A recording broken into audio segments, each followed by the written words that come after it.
Assalamualaikum warahmatullahi wabarakatuh. Kisah Nabi pada hari ini ialah berkaitan dengan Nabi Yusuf dengan Nabi Yusuf alaihissalam dengan Zulaikha.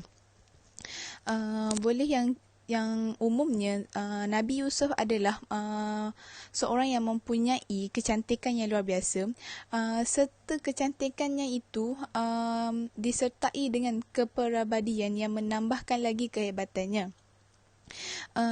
Tapi pada waktu itu, pada masa itu, Nabi Yusuf tidak sekali berbangga dengan kecantikan yang kecantikan daripada anugerah daripada Allah. Okey. Tetapi dalam pada masa itu, ujian yang paling berat bagi Nabi Yusuf adalah ketika bonda angkatnya sendiri, iaitu Zulaikha, jatuh cinta dengan Nabi Yusuf dan ingin menggoda Nabi Yusuf. Okey. Nak dikatakan Zulaikha tidak ada kekurangan, iaitu walaupun usianya lebih jauh daripada Nabi Yusuf, tetapi dia tetap perawan. Okey.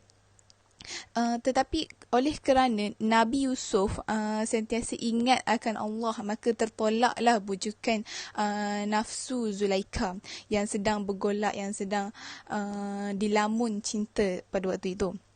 Lalu kerana Nabi Yusuf menolak nafsunya Zulaikha, Zulaikha menyuruh suaminya Aziz mempenjarakan Nabi Yusuf atas dendamnya.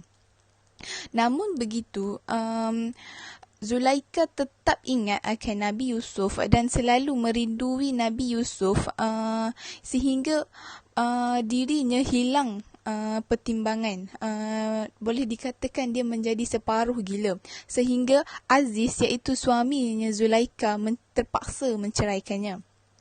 Begitu hebat penderitaannya, mulutnya sentiasa menyebut nama Nabi Yusuf alaihissalam.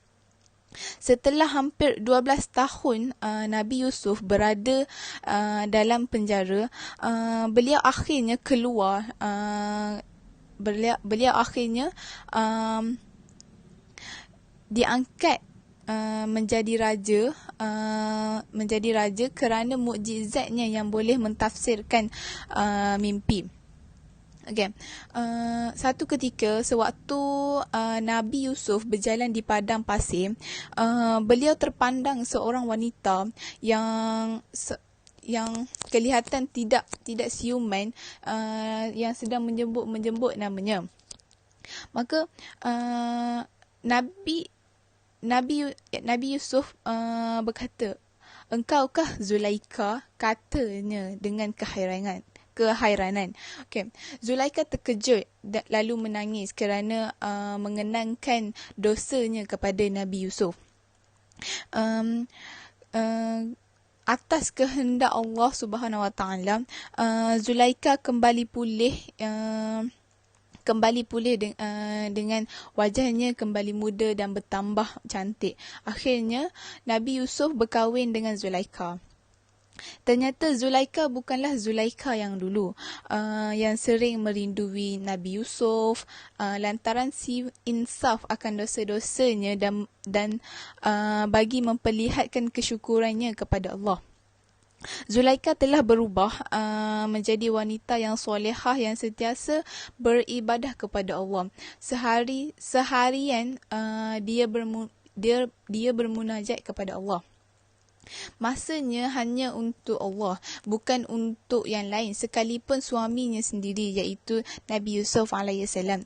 Nabi Yusuf pun menegurnya supaya kembali kepada peranannya sebagai isteri.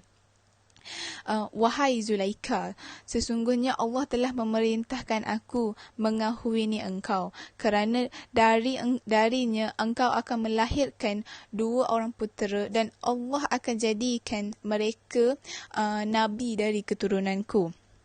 Dengan rendah hati, Zulaikha pun berkata, "Wahai Yusuf, kalaulah Allah perintahkan engkau, kerana itu dan aku sebagai jalan perantaraannya.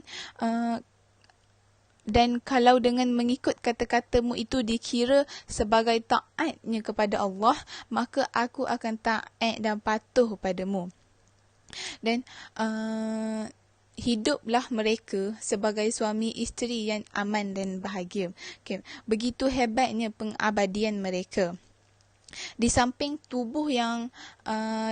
cantik tubuh yang lahir, juga cantik rohaniahnya, sehingga meninggalkan sejarah yang paling indah untuk tetapan zaman.